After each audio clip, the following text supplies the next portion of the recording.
Michael Easter, an FBI agent, and I hope I have that correct, gave an interview to Justice Serve TV. He was supposed to be a witness at the Karen Read trial, but Bev Canoni decided he may be too prejudicial for the Commonwealth's case because the defense wanted him on to criticize the investigation that was done by MSP, which is the Massachusetts State Police. And in this video, I'm going to give my takeaways from the interview and what I thought was very interesting that came out of the interview. So without further, I'm going to analyze the interview. It was very interesting that he was responding to what Brian Albert had basically said in regards to his comments on him being a Boston cop, not a Canton cop. And he basically said that he would have made it accommodable for the MSP to do their job. And he said he would have made his house to be basically a command post for the officers to do their jobs that day and canvass the scene. And it was very interesting to me to hear him say that Brian Higgins would have been one of the primary suspects. And he goes on to explain that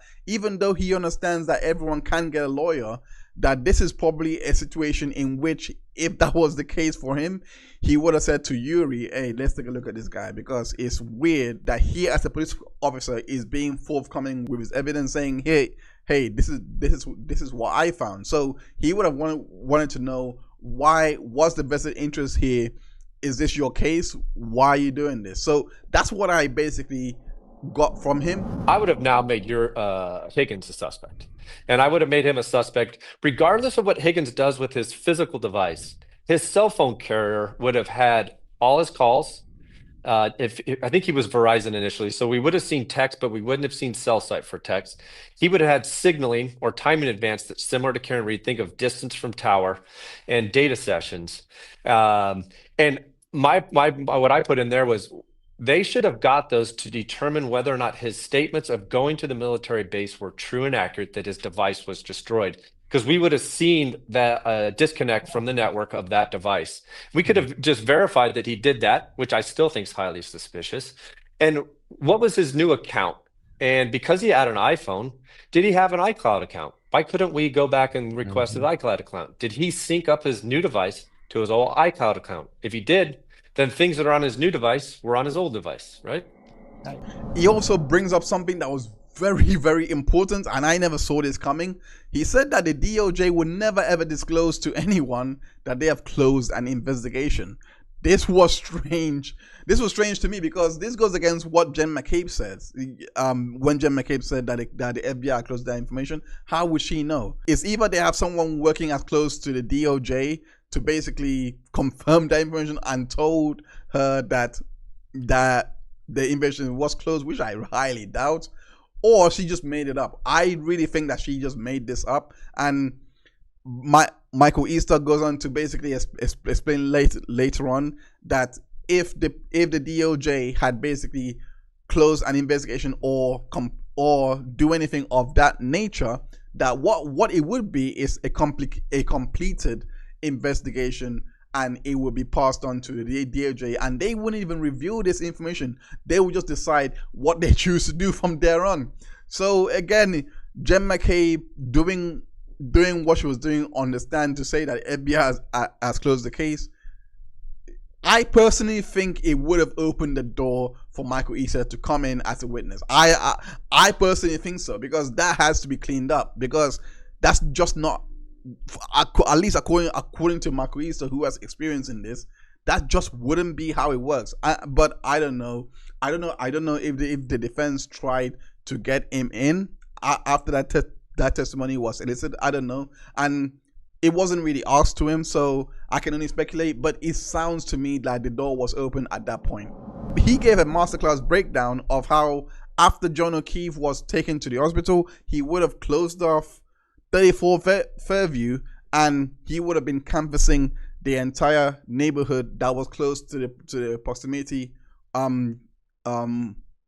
He would have canvassed the entire neighborhood that was close to the proximity of where John was found, and the road up and down to see what Karen's movements would have been like. But I would have done it like we talked about, I think on the last one, is I would have looked, what are the likely routes away and to this location? Let's go retrace them. We're going to look for stuff and we're going to stitch together what happened across time. And that really is really, really helpful for a timeline. So that would have been another investigative technique. And the most important point, he said that he would have mapped out Karen Reed's movements. And this is important because Karen Reed was using her cell phone to make calls to John O'Keefe. And he said you would have been able to get the cell data to find out her location, where the call was placed, all of those things. And the one thing that came out that was very interesting in this is that from the times of 12:33 to 12:35, she was still in Fairview. So in this case, I mapped her Verizon phone records and I mapped them to show where I believe her cell site activity was consistent with.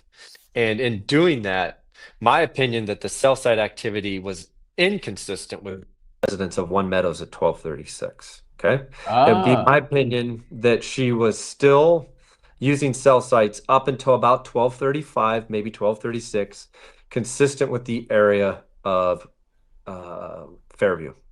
And she was actually calling John O'Keefe. And which would make sense if he had gone inside. She's calling him. Where, in fact, she said in one of those recorded ones in the that we heard, John, where the fuck are you? Right? That was using a cell site in the area of Fairview, which would be consistent with, where are you? Why aren't you coming back out? You're leaving me out here. I thought you were going to go check on this thing, right? That was sort of her story, right? He went inside and I was waiting for him. She got annoyed and left. Looking at her cell phone records, we know that call because they played it, and you can hear her car when she's on hook. You hear her car beeping, right? Yep. You hear it get turned off, and you hear the car door open. Well, they actually took the time of that event from the celibate extraction. The real time of that event actually is in the cell phone records. I know when the call was initiated, and I know how long it lasted, and I know what it ended. And that call took place off a tower that's consistent with One Meadows. So she initiated the call when she was at home. So what's the timestamp on that for you? Wow. I think it was 12:39 and some change. So 3 minutes later than the accepted 12:36. She's using cell sites in the area of John O'Keefe, or 34 Fairview, for outgoing calls to John O'Keefe starting at 12:33, 12:34, 12:35, and ultimately around 12:36. And then I think she transitioned south around 12:37, 12:38, 12:39 into the area, traveling into the area of One Meadows.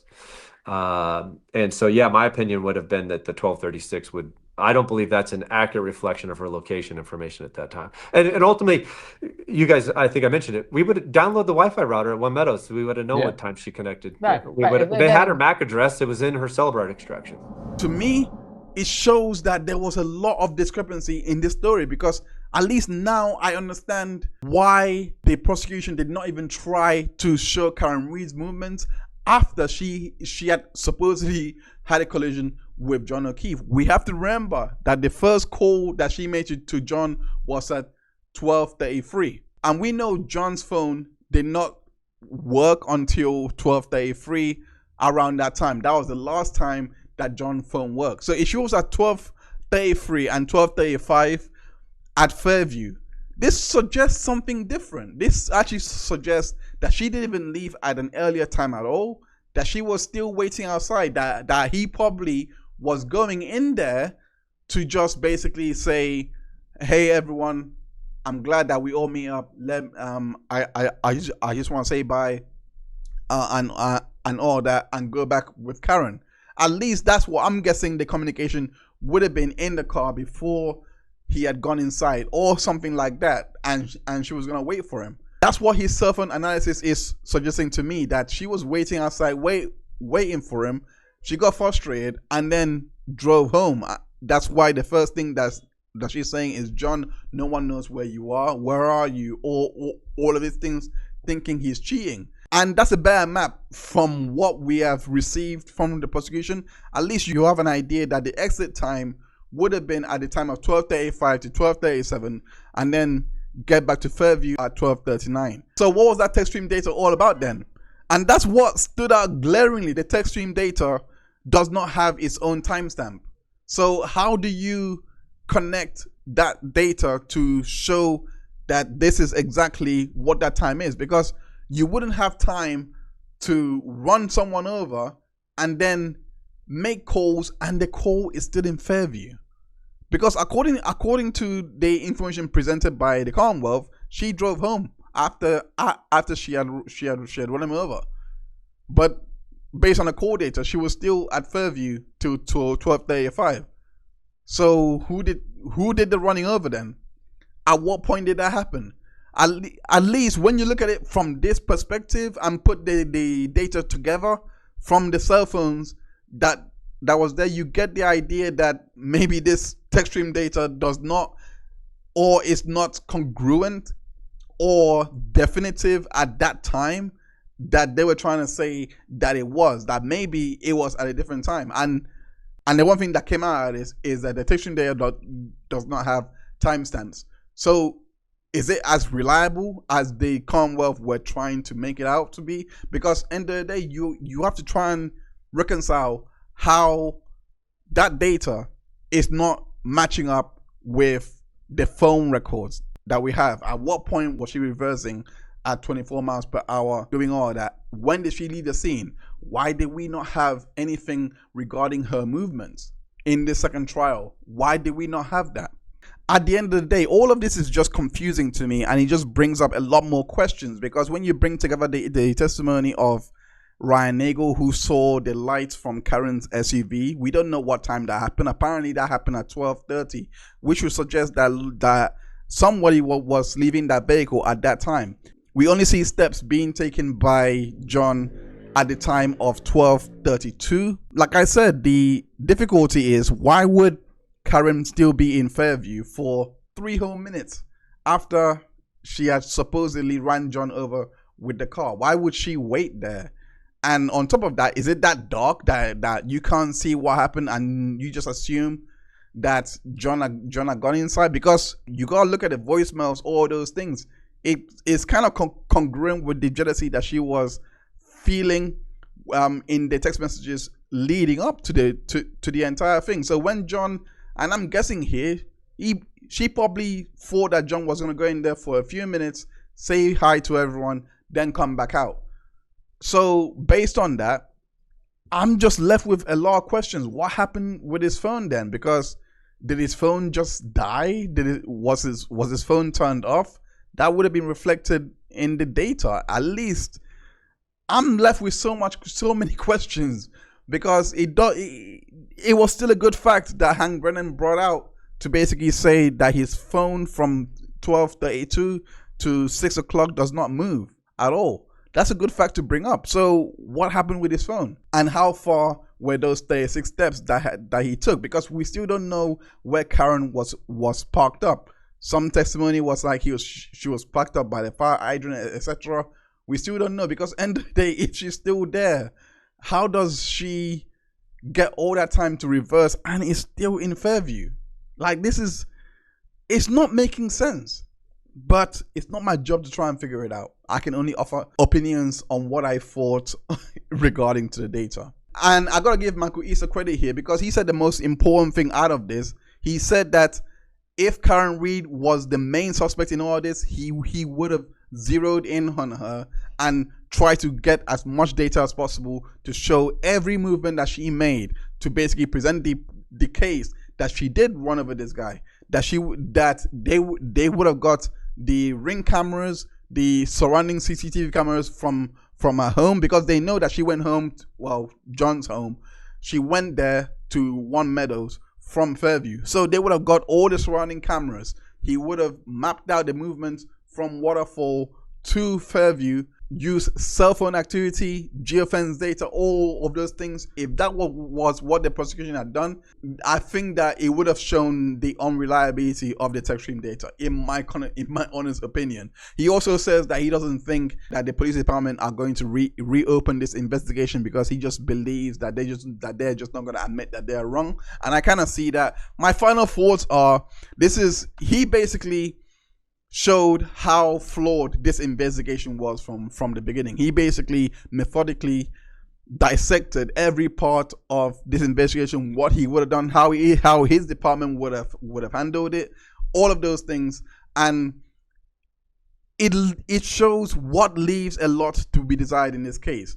Whether you agree with the corruption or not, whether you agree with the cover-up or not, you can agree that this is not how an investigation is supposed to be handled. And I'm glad that Michael Easter was able to share all his insights in that interview with Justice Serve TV. Anyways, I go by the name of Ketchup Heinz. Thank you so much for tuning in for another episode of the Heinz Report. We cover nothing but legal cases over here, so make sure that you come and catch up with us. Make sure that you hit the like button as well as that subscribe button for more content that we have coming out. This case has no doubt divided opinions. Harassment of jurors has now become a thing and it's taking a very dark turn. I've done a video documenting all that. It's an interesting watch. Make sure you go check that out. Until next time, I'll speak to you later. Bye for now.